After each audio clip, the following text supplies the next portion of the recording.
Welcome back to my channel. Today we're gonna be making cornbread and chili. The first step to cooking is to clean your area. So I'm gonna clean the kitchen so that I have a clean slate, and then I'm gonna come back when the kitchen is clean and we'll get started.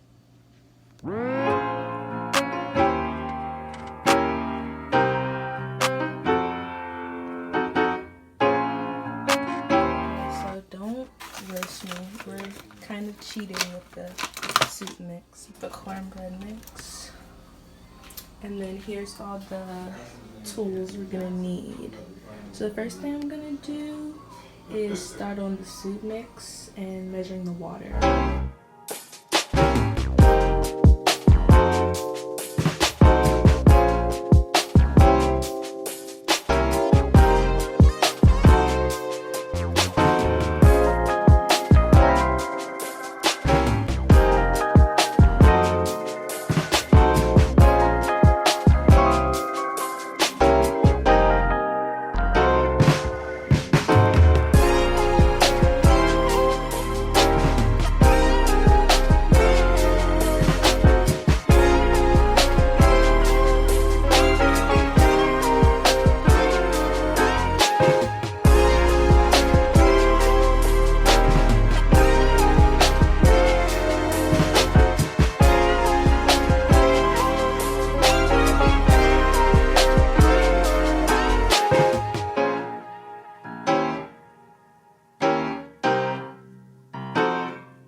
Product. Here's the chili, here's the muffins, and the muffins were really acting up when I was taking them out the pan, so I just put what wasn't looking too good in the bowl, so you can just put that on top.